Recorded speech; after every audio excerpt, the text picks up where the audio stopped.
What you are about to experience is out of this world.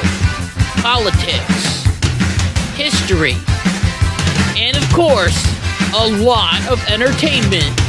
It's time to rock it with the Docket. Hey, what's going on, everybody? It's Kyle Dockery with the Dockery Docket. We are here with another fantastic episode of the Dockery Docket. I'm excited to be here, and I hope that you are excited to be here as well. So, January 20th, 2025 was described by Donald Trump as Liberation Day in his inaugural address. During the address, I noticed a theme that Donald Trump was trying to convey to the audience, and that was of common sense, which is something that I believe we have missed the last 4 years of Joe Biden's presidency. And the common sense started before the inauguration even began. As usually with these different inaugurations, they're usually held outside where everyone can see you, except if it gets extremely cold outside. This happened with Ronald Reagan in 1985, as at noon the temperature was 7 degrees, with the wind chill being at -10 to -20. Reagan had his ceremony indoors, which was the last time that a president has done it until this time. Now, the weather is very important when it comes to different inaugurations. Famously, poor guy William Henry Harrison stood out in the rain for too long, caught a cold, it developed into pneumonia, and sadly he passed away 1 month into office. A story that you might not have heard of is of Millard Fillmore's wife. The former First Lady caught a cold, it developed into pneumonia, and then she later passed away. Inauguration Day this year was going to be very, very cold. And it was also going to have winds going 18 to 28 miles per hour. And at noon, it felt like 14 degrees outside, which is pretty cold. Trump didn't want to get hurt standing in the cold. Maybe he also knew about William Henry Harrison, and he also knew about Abigail Fillmore. And so he decided, let's just do it inside. We'll have a good ceremony inside, and all the people that were outside will be safe. They won't get frostbite. No one will die of pneumonia, and everyone will be happy. I think that this was a very good common sense move. Not just because of the weather, but because of the security risks that were faced by Donald Trump. We are still dealing with a president that was shot and almost assassinated. Twice. Let's just go ahead and put him on this big pedestal so then a sniper could reach him. That's a great idea. No, that is a bad idea. And there were also huge concerns about different drones flying around, and if the president was safe, and if the Secret Service would be able to stop these different drones. Along with that, I know that I and many other Trump supporters were extremely happy to see that he was safe indoors. I think that it looked way more beautiful inside the rotunda of the Capitol. You have the statues of Abe Lincoln and Ulysses S. Grant standing right beside Donald Trump, which the leftists, by the way, burned down and tore down during the 2020 riots, but that's a story for another time. And having other statues there. It was Martin Luther King Day on that day, so they were able to pay into Martin Luther King, who has a statue in the rotunda. It was just a beautiful moment. It was patriotic, it was beautiful, and honestly, I hope that other presidents do it indoors more. Okay, enough about the setting. Let's get into the speech that Donald Trump gave. Once again, the full speech was on common sense, and he even mentioned that in his speech. Take a look at this. With these actions, we will begin the complete restoration of America and the revolution of common sense. It's all about common sense. And then Trump goes deeper and talks about the southern border and claims that he's going to declare a national emergency on the border. He also signed an executive order to end catch and release, reinstating the Remain in Mexico policy, and along with that, the app that illegal immigrants were using to come into the country was banned. And he also famously wants to build more of the wall. Let's hope he can do it this time. Once again, all of this is common sense. It all makes sense. When Joe Biden came into office, he got rid of a lot of Donald Trump's immigration laws. Joe stopped the building of the border wall and even sold some of the pieces.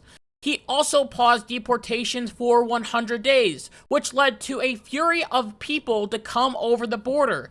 And he ended the Remain in Mexico policy, which once again led to people pouring into our country. People took advantage of this and stormed the country. Some even wore Biden and Harris t-shirts. And they said that Joe Biden was going to free them and let them into the country. And guess what?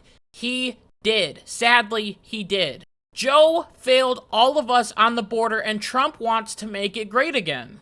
Next, we will look at what Trump said about energy, as he blames the inflation crisis on us not drilling more. Next, I will direct all members of my cabinet to marshal the vast powers at their disposal to defeat what was record inflation and rapidly bring down costs and prices.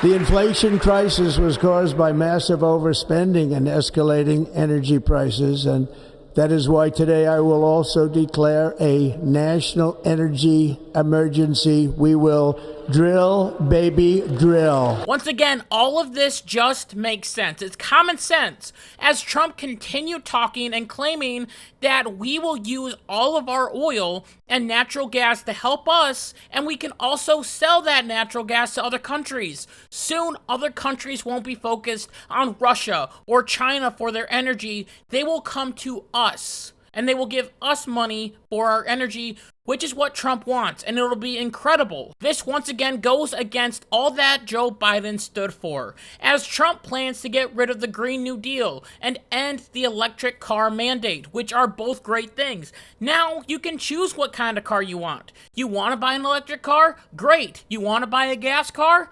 Great.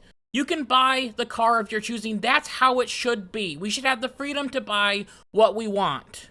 Now, going back into the time machine again, Joe Biden once again came into office and he wanted to be a green president and appeal to the radicals in his base. Remember that Joe Biden got rid of the Keystone XL pipeline, which took away union jobs.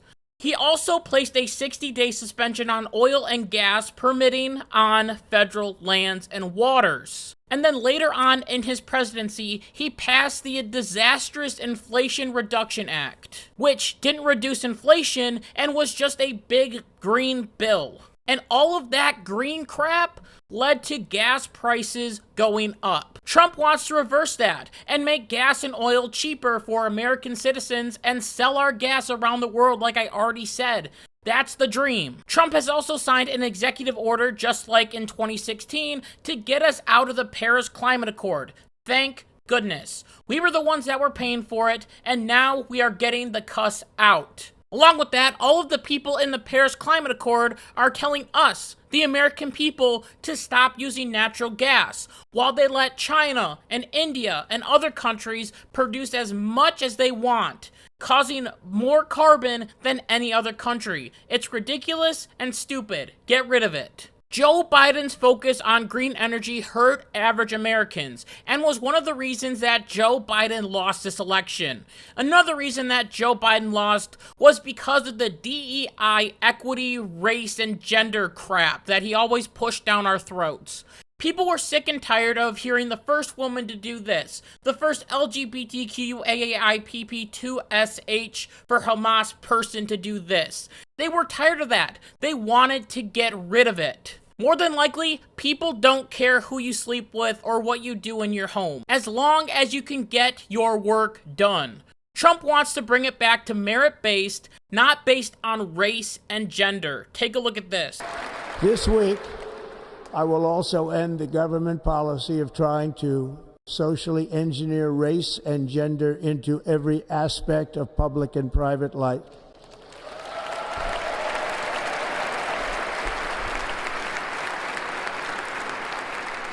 We will forge a society that is colorblind and merit-based.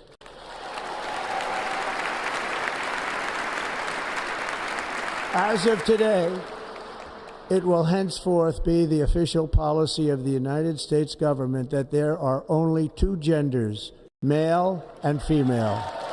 Now, if you were to go back and Now, if you were to go back in time 100 years, or 50 years, or 25 years,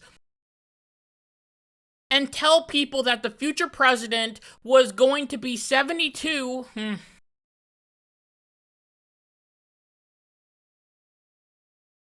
Now, if you went back in time 50 years, 100 years, or even 25 years ago, and told people that in the future there were going to be 72 and a half genders, and the idea that there were only two genders would be questioned, they would laugh at you and kick you out of the room. They would tell you that this would never happen in American history. Everyone knows that there are only two genders. It would be crazy for the President of the United States to say in his inaugural address that there are only two genders because everyone knows that. It's like saying water's wet. Everyone knows that there's only two genders. And they would probably also tell you that the White House would never put a Pride Progress flag in the middle of the White House. They would tell you that there would never be a situation where a person with fake breasts was shaking them on the White House grounds, which happened. We saw a cabinet that was dangerous and irresponsible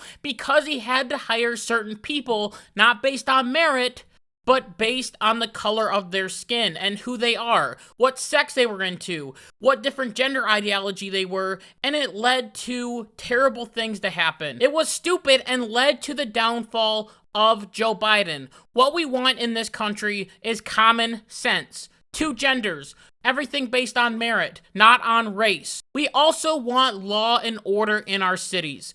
Obviously.